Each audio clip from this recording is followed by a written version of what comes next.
Hello, I'm Dena Ladd, the Executive Director of the Missouri Cures Education Foundation. Our mission is to protect and promote medical research in the state. Thank you for joining us today for our Lunch with a Researcher series. Today's discussion is focused on regenerative medicine. I'm excited that we have so many people registered. We have people around the state, around the country, and around the world joining us today, so welcome. During the discussion, please put your questions in the chat box, and we hope to get to as many questions as possible. I would encourage you to go to our website, missouricures.org, and find out more about our 2021 events. So let's get this discussion started and let's meet our speakers for today. Dr. Maria Milan, she's the President and Chief Executive Officer for the California Institute for Regenerative Medicine. Dr. Farsh Gulick, Co-Director, Center of Regenerative Medicine at Washington University School of Medicine. Mike Lemeke, he's the Director, Science and Industry Affairs for the Alliance for Regenerative Medicine.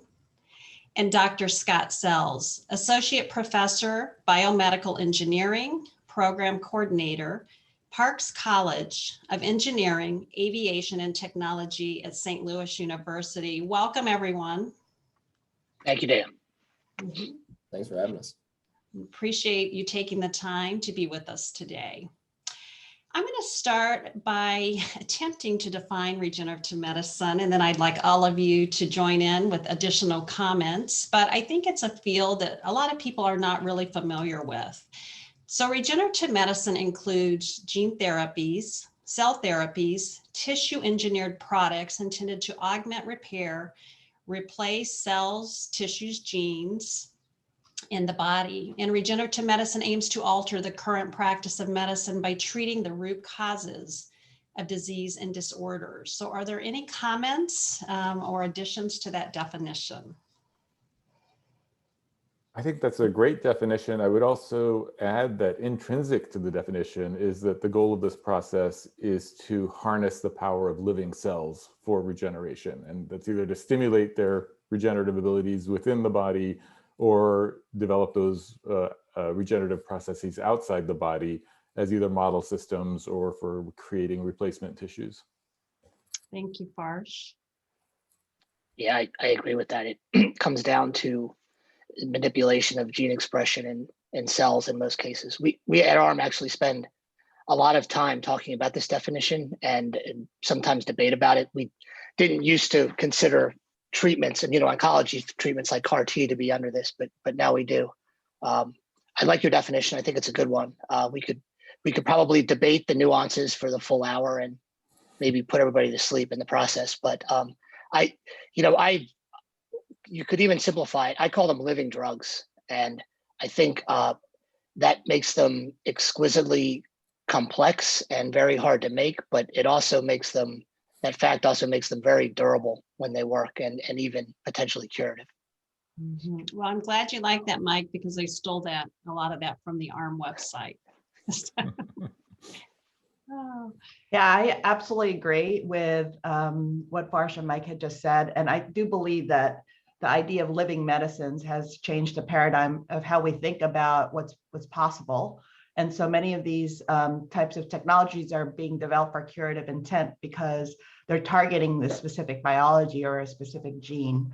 So it allows, because it's biologically focused and you're going after something that is tangible and has often a mechanism of action that you can define up front, what happens is actually it changes kind of the paradigm of developing these therapies, because you pursue that, and in many cases, if it works or doesn't work very early. So that de-risks the development of these as therapeutics. So for instance, if you're going to correct a gene defect that leads to a metabolic disorder, you will know if by expressing that enzyme, if you have the enzyme, and by using blood tests. And then so there are some of these indications that you can kind of sort out very early, and actually It also changes the type of clinical trials we can do. In many cases, there are small numbers in the clinical trials because of the so-called effect size, meaning that you could see signals or effects that are so large even with smaller numbers. And so that allows kind of decisions to be made along the way. So it's incredibly powerful. It changes the paradigm of both what we can do with it as well as how we develop these types of interventions. Mhm. And Scott, do you have anything to add to that? I think that the panelists have done a great job of explaining that, right? And so for me, one of the things that I always explain to our students is, the human body and the mechanisms there are extremely powerful. And over the years, as we've started to elucidate some of the biology that goes into that and understanding the processes that drive all of our physiology, it's allowed us to really think about, all right, how do we utilize this? How do we tap into the tremendous things that our human body can do? And as an engineer, thinking about using those as engineering tools going forward for regenerative medicine and tissue engineering techniques. Yeah, well, that's fantastic. Thank you for all those comments. So I'm going to ask each of you to talk a little bit about your organization's role in the regenerative medicine space, and your role and why this research is really moving cures and therapies forward. Maria, in 2004, 59% of California voters approved Prop 71, the California Stem Cell Research and Cures Initiative. And it's just amazing that in 2020, last year during the pandemic, once again, the California voters approved to continue the CIRM funding through Prop 14. So tell us a little bit about CIRM and your role. So thank you, Dena, for that introduction. It is quite incredible if you think about it. In 2004, that's 6 years from the identification of the human embryonic stem cell, that it was actually that there was cells in our body that you could take out and put into culture conditions and differentiate into any cell in the body. So that really captured the imagination. It also led to a lot of discussions and debate, et cetera. But during that time, the Californians did take the bold move at investing $3 billion because they saw this as an area that they felt would address unmet medical needs if the scientists were able to dedicate time to bringing this forward. So that was quite an incredible experiment. So in fact, over the years from 2004 to, as you said, this past year, when an additional $5.5 billion of investment was voted on by Californians, over 1,050 programs have been funded across pillars of setting up infrastructure, labs, clinical networks, translational and regulatory as the field started to mature, funded discovery research, translational research, and clinical research in an incredibly new field, funded education of thousands of students going into this new field from diverse backgrounds, created infrastructure such as the world's largest induced pluripotent stem cell bank, because you see, since 2004, the science had progressed. So not only the embryonic stem cell was not the only pluripotent stem cell source, but Shinya Yamanaka and Dr. Gordon had, who received the Nobel Prize, described that you could actually reprogram mature cells such as skin and blood to become pluripotent, called induced pluripotent stem cell, which is going to give rise to a new generation. But a cell line of 2,600 of these iPSC that were obtained from either disease, from different diseases, including neurodegenerative diseases, as well as cardiac and liver, et cetera, are banks so researchers can take these induced pluripotent stem cells, differentiate them, manipulate them, and learn more about the disease. So that's expanded quite a bit. And CIRM set up a specialized genomics network, centers of excellence, to understand the genomics of stem cell and stem cell maturation. So this was incredible, and it led to the funding of 70 clinical trials, mostly first-in-human clinical trials, cell and gene therapy clinical trials. And I know we'll get into more specifics about that, but it includes, just to highlight what we were talking about, living medicine, interventions that have led to cures, actual cures of what's called the bubble baby disease, where Don Cohn at UCLA, in partnership with Orchard Therapeutics, Orchard took it on as its lead program, had taken the hematopoietic stem cell from babies who are born without immune systems because they're missing the ADA enzyme adenosine deaminase, and taken those cells, gene modified them so they can express the enzyme, reinserted it into the patients. Because they're hematopoietic stem cells, they repopulate the entire blood system, including the immune cells. So over 98% of those who receive this intervention showed efficacy, where they were seeing mature immune cells years out. And one of the babies who was in that trial, Evie, is now 7 years old, and so it's a durable response.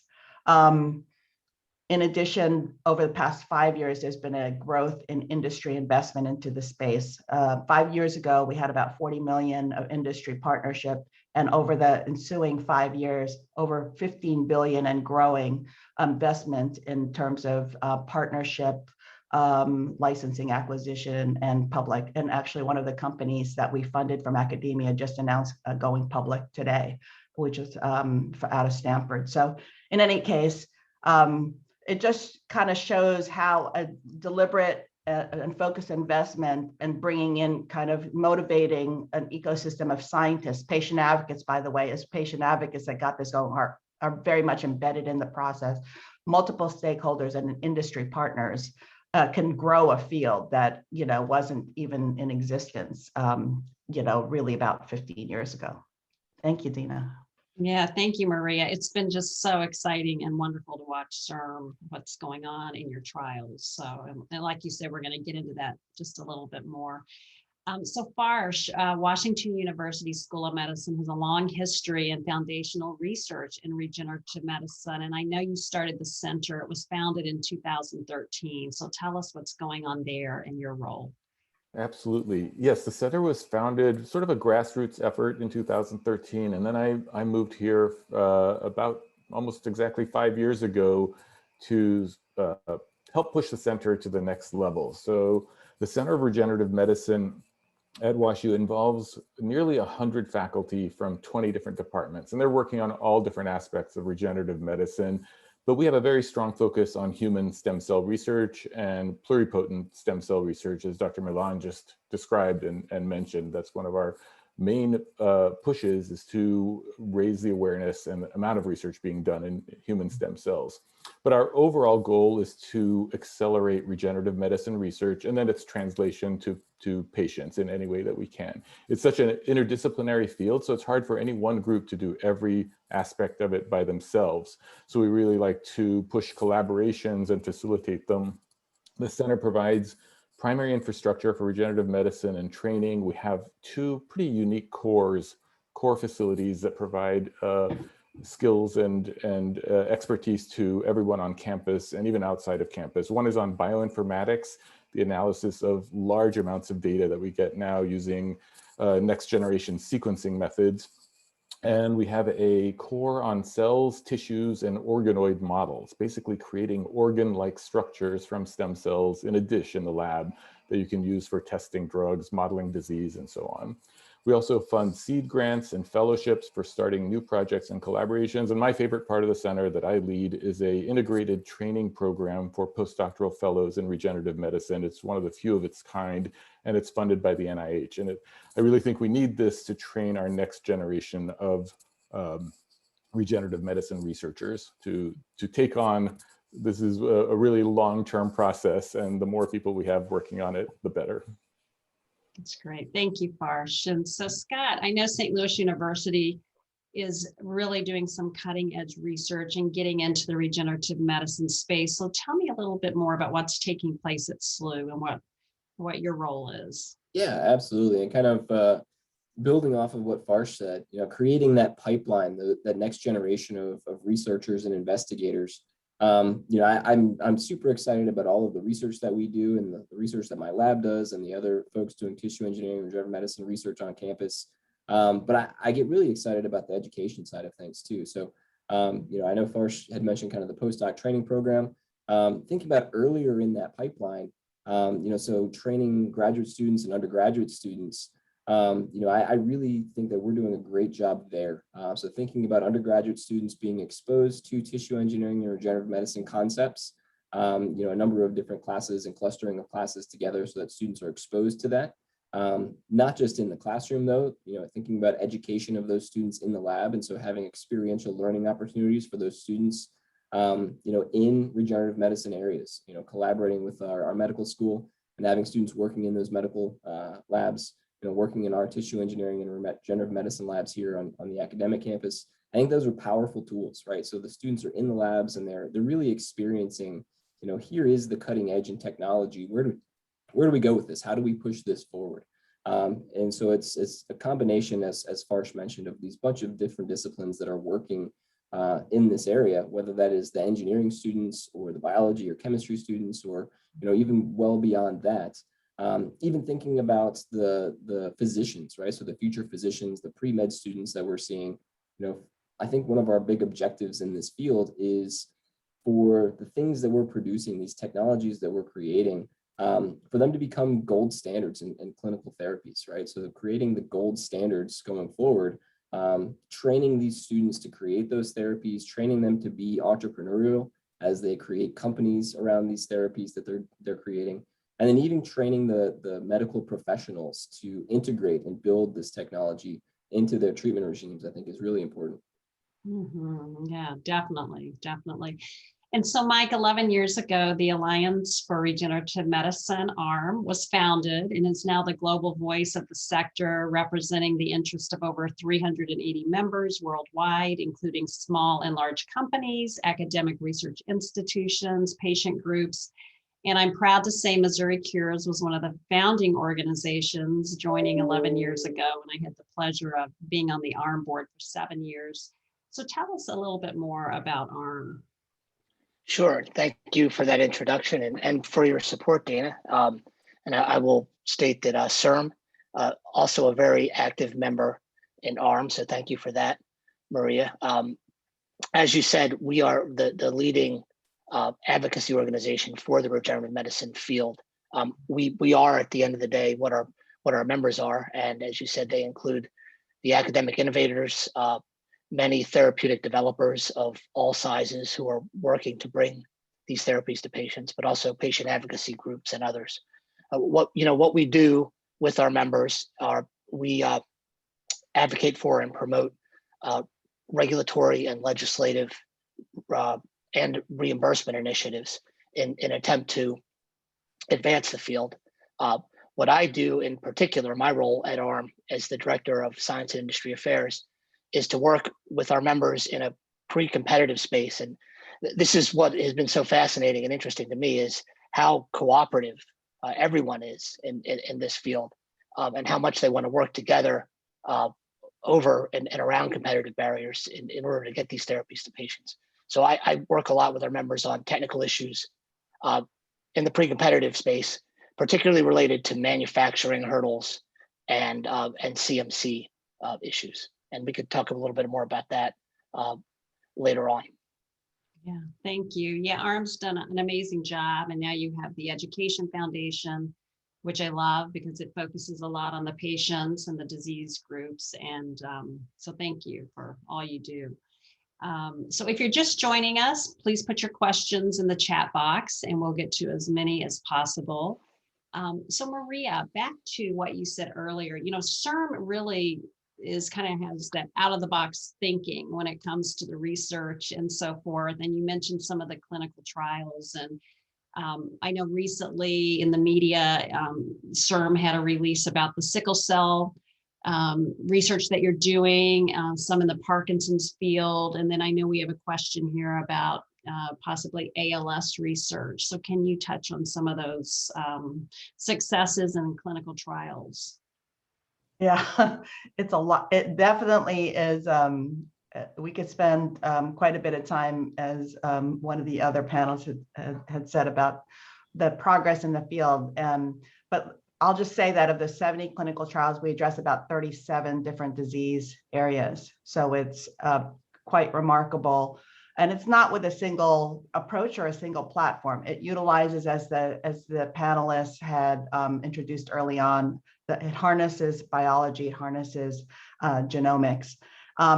So just specifically, why don't I go ahead and start with sickle cell, because it plays on a lot of the themes that Mike and Scott and Farsh had mentioned in terms of the collaborative network that is absolutely necessary and actually is a culture, I believe, that kind of grew up along with this field by necessity. So to start off with, I'm proud to say that we have this really unusual partnership with the NHLBI of the NIH in a co-funding partnership for Cure Sickle Cell, which is a real deliberate commitment to cell gene therapy to find a cure for sickle cell. And so we have a co-funding partnership. What's cool about that operationally is one of the things I didn't mention about CIRM is it's a very unique funding model that's an acceleration kind of model. So funding decisions are made very quickly after rigorous peer review. Programs are helped along the way with expert advisory panels, and it's milestone based. And it's actually something where it's very deliberate, like, you know, that to come in for a certain stage, you need to be at a certain regulatory stage. And then the purpose of the grant is to get you to an IND. Once you're an IND, the purpose is to get you to phase 1 clinical trial. Once that's done, and this is all worked into the process. But I just wanted to say that was the basis for this partnership. And so for sickle cell, we had already had programs. And so to date, I think we have about 6 clinical stage programs, including 2 recently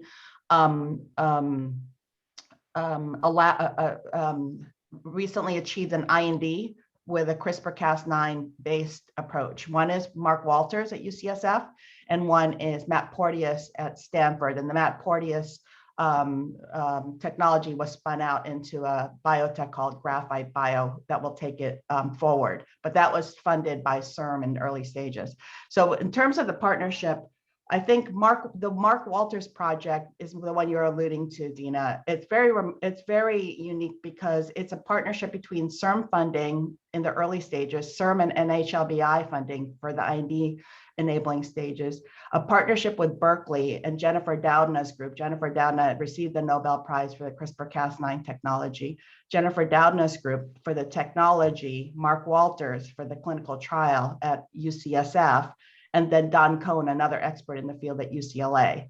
And this technology, what it does is correct the underlying mutation that causes sickle cell disease. Sickle cell disease is a debilitating this mutation, a genetic-based disorder that's because that results from a single point mutation that results in a hemoglobinopathy where red blood cells sickle and block off vessels, cause many strokes, paying crises, and shortens the lifespan to 40 years. So it is something that has just been, it primarily afflicts African American and also Latino and other groups as well.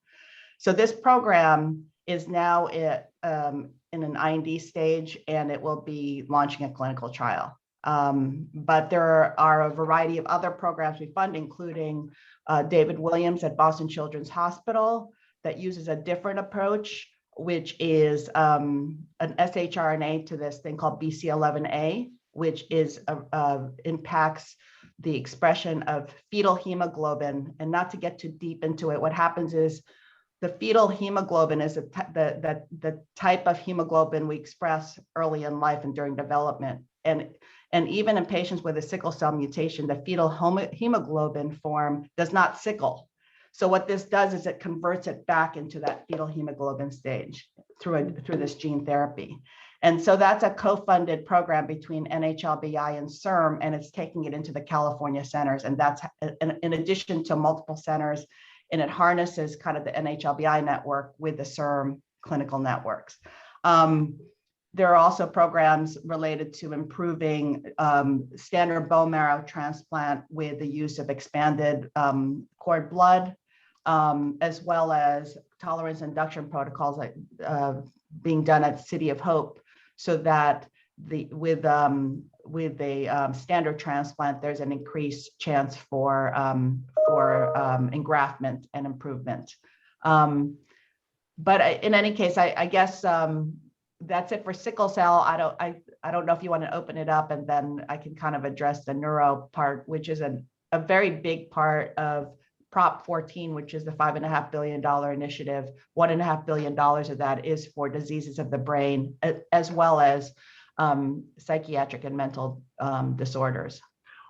Wow, boy, that's important. I mean, the mental disorders. And I mean, it's just amazing to me that you guys have your hands in so many different areas, disease areas. So thank you. And I would encourage people to go on your website too, to learn more about what's going on with some of those trials. Yeah. There was a question about ALS, so I don't want to ignore it, but I also know that I've been talking for a little while. I can hold off and answer that question or respond to it now. Go ahead, please respond. That would be we have clinical stage programs that we funded. One is with Brainstorm Therapeutics, which is an Israeli company that chose to bring its clinical trial expanded into California and do manufacturing in California that uses a mesenchymal stem cell that has factors, that neuroprotective factors. And it's in the phase 3 clinical trial. That data is being evaluated. It's not clear yet whether it would have the efficacy data as it stands. So that's under evaluation. There's another program with Dr. Clive Svensson at Cedars-Sinai for a fetal stem cell program. That's a neural stem cell that's engineered to increase expression for a glial cell derived neurotrophic factor, GDNF. And those are implanted into the spinal cord, and those trials are underway. That same program, actually, the same cell product, the GDNF expressing neural stem cell, is being pursued by another investigator, Dr. Christoph Benkowitz, in a clinical trial for Parkinson's, because there is data to suggest that GDNF is protective for dopaminergic neurons. And Dr. Benkowitz is also involved in a company trial with a company that was just recently acquired by AskBio and now being taken up by Bayer as a subsidiary for an AAV2 that's a viral delivered GDNF into patients with mid-stage Parkinson's. They completed an open label trial and they're pursuing that. 12 subjects have been enrolled in that trial. So there are clinical trials ongoing. They're still in the early stages. The approach for these particular trials are neuroprotection in terms of the ability to preserve the dopaminergic neurons. Mm-hmm. Thank you, Maria. That's great. So far, I know there was a question about growing body parts. Maybe they meant like organs and cartilage and bones, which goes right into what your amazing work that you do. Your laboratory has this interdisciplinary approach to study osteoarthritis. And you look at all different, aspects from joint loading, weight loss, nutrition. I also know you do amazing work over at Shriners Hospital. So can you talk a little bit about your work and your approach? Oh, sure. Thank you, Dena. That's a great question. So yeah, we study osteoarthritis and other forms of arthritis, which are joint diseases. Osteoarthritis is the most common form of joint disease, and it's really characterized by degeneration and tissue loss. So we're losing the cartilage on the ends of our joints, particularly knees and hips, that make it easy for us to move. And because of that, if we can regenerate cartilage, it provides a excellent target for this concept of regenerative medicine. The biggest issue we have right now in this disease, unlike most other diseases, is that there are no drugs available anywhere that can change the course of the disease. So the first line of treatment, as you mentioned, is doing things like weight loss and exercise to try to slow down the disease process. And then you can take pain relievers. So you basically go from taking Motrin to having your joint cut out and replaced with a metal and plastic prosthesis, and nothing in between does anything to change the course of the disease, and not really even change the pain that you are having by having your cartilage worn out. So a joint replacement is a great surgery if you're 80 years old because it will last a long time, 20 years. But it's not a great surgery if you're in your 50s or younger. And even at Shriners Hospitals for Children, we're seeing children who need joint replacement surgeries. There's just an epidemic of hip deformities, sports injuries, and also on the flip side, obesity. And all of these are tremendous risk factors for arthritis. So we're focused on regenerative medicine approaches. Can we regrow the cartilage and even an entire joint surface? So basically we've been able to develop technologies that combine biomaterials. These are safe, degradable materials that can go in the body with stem cells from the patient's own stem cell sources, usually subcutaneous fat or from the bone marrow, so that we can actually regenerate an entire surface of their joint that's worn out. And the idea is that if we can put off a metal and plastic joint replacement, we can really buy time, because that surgery is great once. You don't want to repeat it over and over again because you've got to cut out all of the bone. And if we can preserve the bone, just for example, replace the cartilage that's missing, it would be ideal for the patients. So we are there now in the lab, and we actually have funding now to go into phase 1 clinical trials within the next year to do this for young adults. At this point, it's a little early to try it in children, and but there's so many cases now of early osteoarthritis and joint degeneration that having this ability to grow cartilage in the lab is going to be very useful.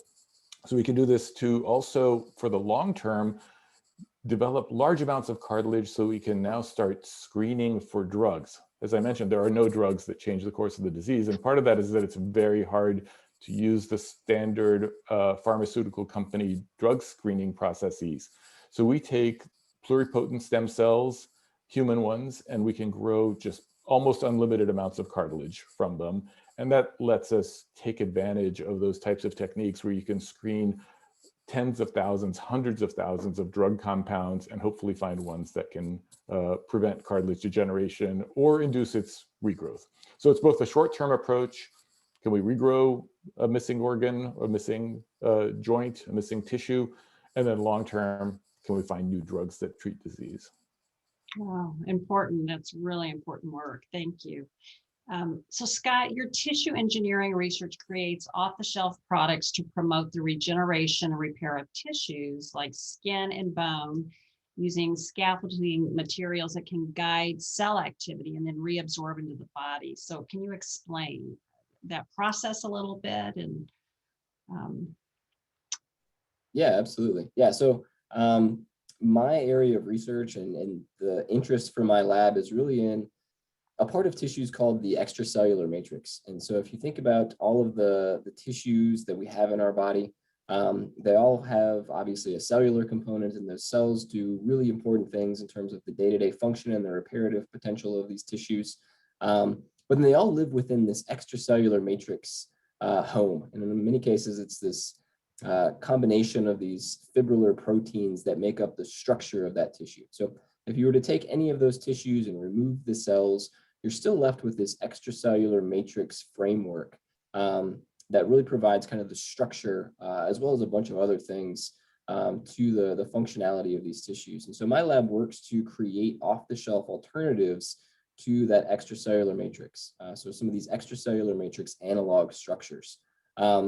Really thinking about if we can control that template, if we can control the structure that we are using to fill some of these defects, we can guide and promote cellular behaviors. So thinking about the native extracellular matrix, whether that's made of collagen or proteoglycans or other proteins within the body, if we can not just use those materials, but then also recreate the structure and function of that extracellular matrix, if it's implanted into the body, we can use the body essentially as its own, as an incubator. So the cells there are promoted to do the reparative things that they're there for. We really do a lot of work in skin. So from my time in the VA healthcare center, there was a large need for blast injuries. There was a large preponderance of pressure ulcers and diabetic ulcers. And so seeing that as a huge clinical need, skin has great reparative potential, but when it's really pushed to its limits like that, we need to add something to help the reparative process. And so Farsh had mentioned using autologous stem cells. And so whether those come from adipose tissue, which is a great source, we all have plenty of adipose tissue we're happy to give up. We can use that and harness the regenerative potential in those adipose-derived stem cells. So utilizing that to promote and regenerate skin tissue. We do a lot of work with bone. So bone, again, is a tissue that has lots of reparative potential. But at some point, when you reach a critical size defect, you're not able to fill that in. So you're really kind of pushing the reparative potential of these tissues kind of beyond their limits. And so thinking about having an off-the-shelf alternative, something that a physician could open up and put into this wound, that's going to aid that regenerative process. So really accelerating and harnessing the regenerative potential that some of these tissues have. So a good understanding of the biomaterials, a good understanding of the structure of that extracellular matrix, and then thinking about some of the other tools that we have in regenerative medicine, and using those to manipulate cells and really get the cells to kind of fill in the extracellular matrix structures that we're providing them with. Yeah. And so as you talk about, I love your work with veterans, and I've seen some of the presentations, and I think the Department of Defense funds a lot of that work. I remember there was they called it the skin gun that came out years ago that, you know, could help create skin for burn victims and so forth. And there's been questions in the chat box.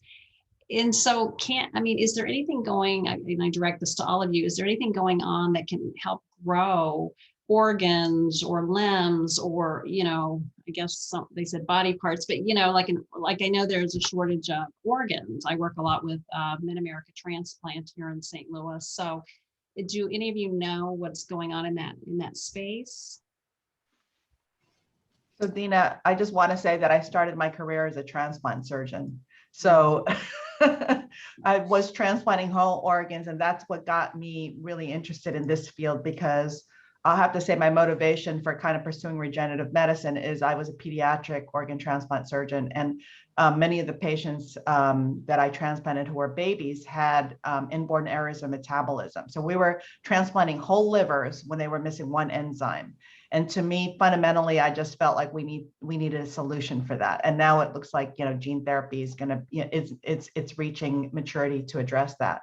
In terms of growing organs, there's still ongoing work, you know, in terms of materials and, you know, progress with materials and cells, et cetera. I do want to say that I think that when Scott and Farsh had mentioned some of the programs, you know, one of the cool things about stem cell biology is it allows you to do some of the work in a dish before you kind of, you know, figure out how to apply it. And so I just wanted to kind of talk about osteoarthritis for a little bit. One of the programs we're funding is Kristen Johnson and Pete Schultz at the Scripps Institute. They actually used small molecules, but they discovered this by using human mesenchymal stem cells, or mesenchymal stromal cells, as some call it, as a readout and the readout was cartilage nodule formation. And the drug that they had identified, the mechanism of action was actually recruiting chondroprogenitor cells to the site. So the chondroprogenitor cells are what give rise to the new, you know, the cartilage and bone. And so that is actually moving along and showing some promise in early stage trials. And now they have the good problem of dealing with formulation and kind of, you know, all that. But in terms of what I guess I just wanted to put out there, that as these attempts to grow organs, and somebody had mentioned organoids, and understanding better the kind of the interactions between the cellular components, the cool thing is kind of in parallel, that actually can be used to screen for and develop for approaches that could be converted to some more traditional approaches. Doesn't necessarily need to be gene therapy. It actually could be small molecule or antibody therapy. And so when we talk about stem cell regenerative medicine and genomics research, it's not that we're just saying okay, everything else is out the window. It just will expand our ability to both identify and deploy things to overcome the barriers we've had in the past of being able to do things such as regenerate end stage organs and things like that. So I just, it's a little more philosophical, but and then in terms of biomaterials, you know, I failed to mention, and it's so incredibly important, that engineering is a big part of what the solution is going to be in terms of where we can go with the field, not just for manufacturing. And Mike knows really well, we have you know, huge opportunities, but that will be the bottleneck in us truly getting this out, you know, these amazing programs. But you know, so David Schaefer at Berkeley is using biomaterials and integrin and, you know, hydrogel to increase the probability of function of the neural of pluripotent derived neural cells, so that, you know, so that when they are developed in application and delivery, that they could actually survive. Because the survival, you could have bioactivity of these cellular products, but the survival and integration and in the niche is something that's going to be something to overcome. So I guess my message is that the good news is all of these same efforts that we've been at for decades, we're now able to deploy the biology because it's advanced and to this point, and we can manipulate things. We can manipulate with CRISPR. We can test out what things are important by simply manipulating what the expression is in a dish. So anyway, hopefully, I know. Yeah, and this is how we learn, right? It's really a journey, and I think, I mean, we're a ways away from growing a new limb. To answer the question, as exciting as that idea is, I think there's hopeful progress though, and Maria gave a lot of good examples. Some of the things that Farish and Scott were talking about will really prevent the permanent loss of function of a limb, which I would argue is replacing the loss of a limb, or, you know, in the critical defect example that Scott gave, for example, that often results in amputation when the limb can't be salvaged. So these are important solutions. I think some of the things we'll see a little nearer term are cells that actually engraft and become a functional unit with the host organ. And I think we're going to see that after a lot of false starts in the heart. I think we're going to see that for myocardial infarction. I think we're going to see it in the brain, which is hugely important. And some of the things that Maria was talking about earlier with treatments for Parkinson's. We also have members that are working on organ replacement solutions, like for the kidney. So we're hopeful that there'll be progress there too in the years to come. And Mike, so thanks for mentioning that, Dena, if I may, because it's also about, it speaks to what Mike was talking about, even organ transplant, even improving what we currently have. So we've had some progress with tolerance induction protocols, which uses a combination of stem cells and organ transplant to induce a state of tolerance. And so actually companies have been spun out to pursue this in a commercial way. This has always been a very hot topic in the academic setting. But the fact that there's kind of this mass movement toward being able to industrialize cell therapy has, I think, boosted the ability to pursue whether this could be done, you know, as a product or for more global use. Yeah. And thank you, Maria. And so, you know, Mike, if you could touch on, so we've heard about all this great research and all the promise and these wonderful, you know, possible therapies and so forth. And so with ARM, I mean, if you could touch on just like maybe the policy issues you're dealing with, or the technical and the manufacturing issues, and because that's such an important piece of moving this research forward. Sure. So on the policy front, you know, one thing that's really important is you need to be able to get these therapies to patients, and that, and really in any system in the world, involves paying for them in some way. So we are really, among our top policy initiatives, are advocating for innovative payment models in regenerative medicine. These include outcome-based arrangements where payments are based on hitting certain clinical milestones. These include subscription models, sometimes called the Netflix-based model, where unlimited treatment is allowed for a certain subscription fee, but also annuity-based payment models that take place over time. And we think all of these, in addition to the payment models, the sort of fee-for-service models that exist today, are important elements in advancing these therapies and getting them to patients. Big barriers right now, Maria and I think others mentioned earlier that what's unique about regenerative medicine therapies is that you can many times demonstrate safety and efficacy in a smaller clinical trial more quickly. Now, the good news is that the regulatory pathways exist now, such as RMAT, which we advocated for in the 21st Century Cures Bill, and also breakthrough therapies that allows you to use these clinical trials properly designed to quickly demonstrate clinically safety and efficacy to the satisfaction of FDA. But the other key part of a regulatory submission is the manufacturing or CMC elements. You have to be able to demonstrate that you can make the product consistently. And we're still early days in terms of scale up of regenerative medicine, and frankly, it's been a bit of a struggle. We count at ARM 6 major program delays last year among therapeutic developers that were in whole or in part related to CMC issues.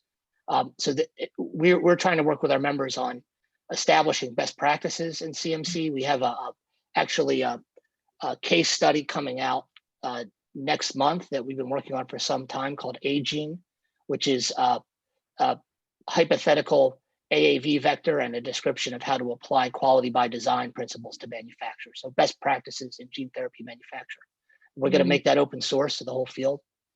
We're also working with FDA and EMA, who we consider to be partners, on getting some more guidance around what should be required late stage from a late stage CMC perspective for these kind of unique therapies where many times it may take years to see what the benefit is, but you don't want to take years to approve them if that's going to restrict patients from getting things that can be potentially curative.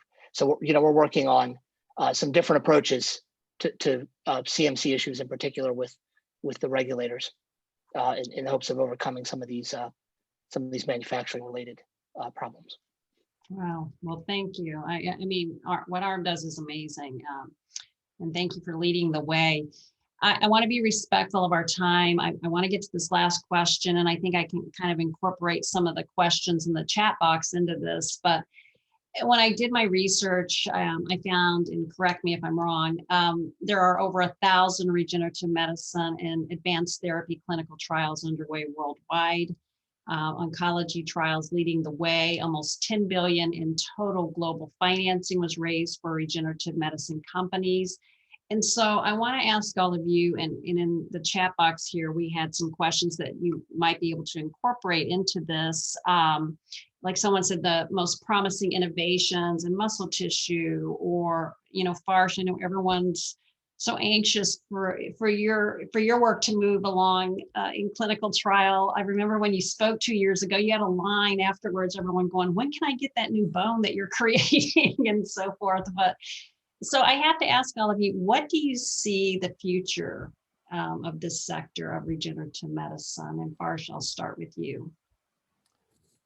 So that's a wonderful question. And I think like almost all therapeutic fields that we've watched mature, there is this phase of tremendous, initial progress and excitement that then can encounter unforeseen setbacks when you go to try to translate it to the clinic.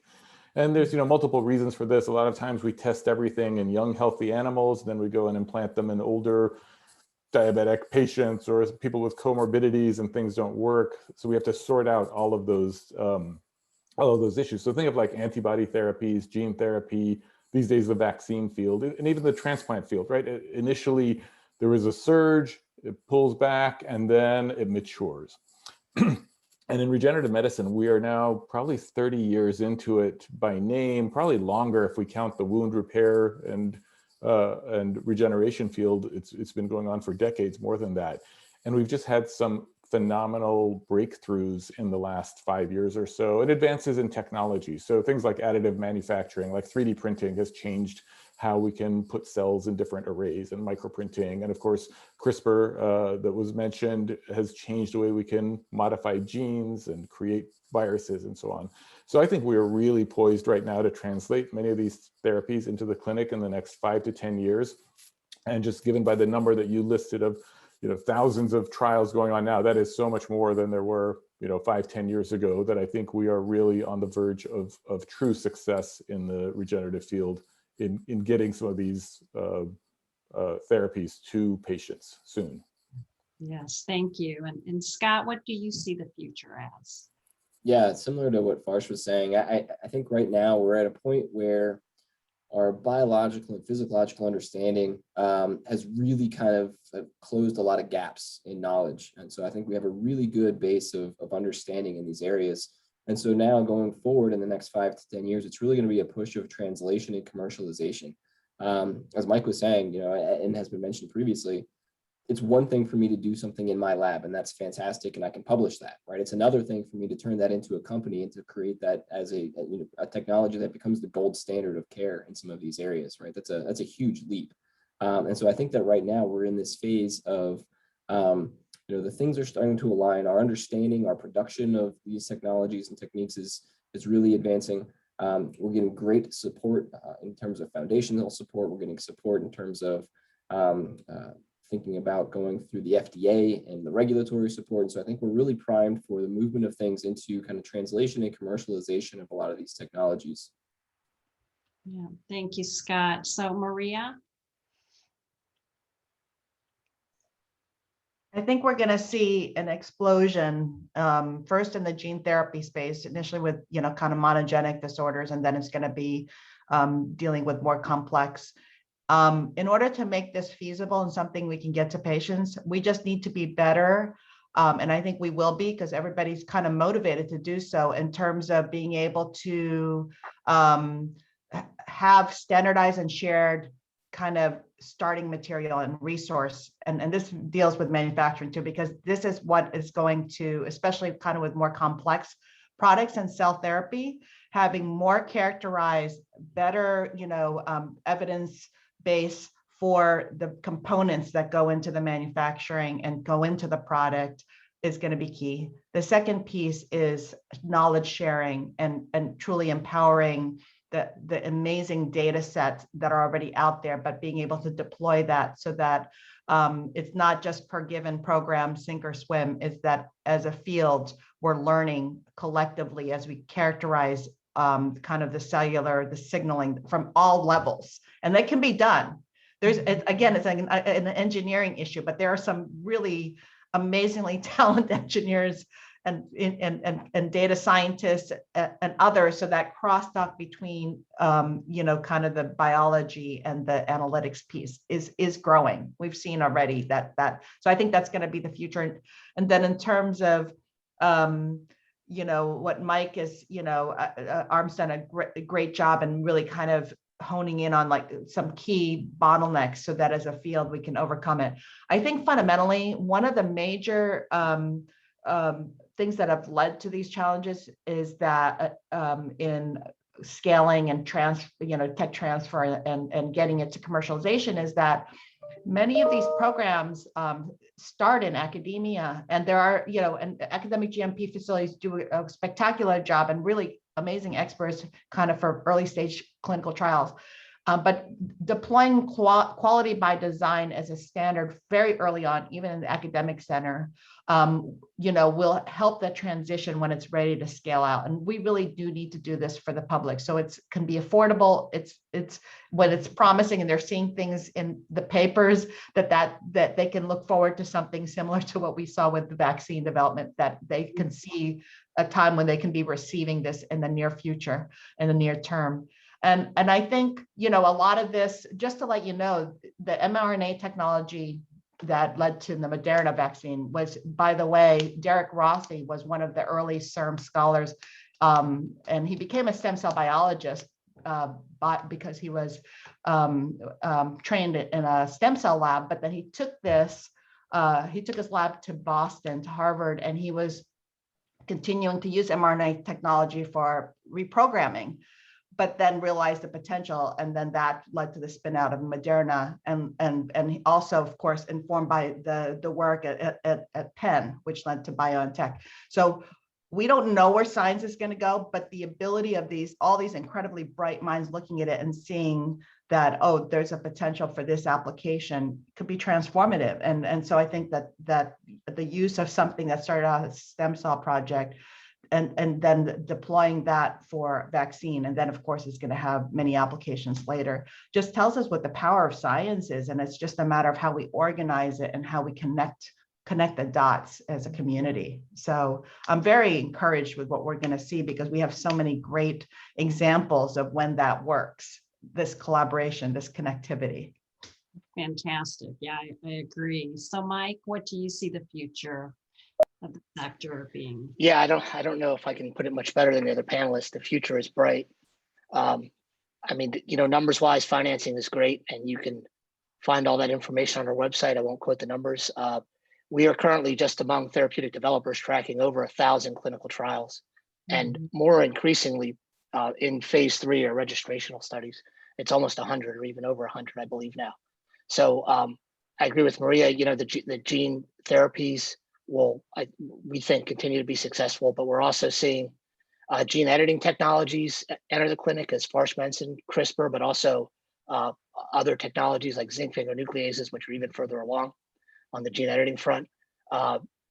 Technology cells based on pluripotent stem cells, induced pluripotent stem cells, are now in the clinic. That's very exciting, and really offers the potential from a manufacturing standpoint to scale up more like you would with a traditional pharmaceutical. So that means if you can do that, you can reach more patients, which is great. And I would just close by saying, on the regulatory front, what we think is encouraging is that in our interactions with FDA and EMA, I can tell you that they really want this to work, and they want to be part of the solution and not part of the problem. So they want to do it in the right way, and we want to make sure that we know these therapies are safe, and that we have the right efficacy signals, but that we're all working together to push this forward. So I think the future's bright. Well, I want to be respectful of everyone's time. I want to thank all of you. I know how busy you all are. And I thank you for helping move cures and therapies forward. I want to thank everyone who joined us today. Again, go to MissouriCures.org to see the rest of our 2021 events. Our next session is on precision medicine. But thank you all. We did record this. We're going to be blasting it out on social media and distributing this event. So again, thank you, speakers. Really appreciate you being here today. Everyone have a great day. Thank you, Dan. Thanks, everyone.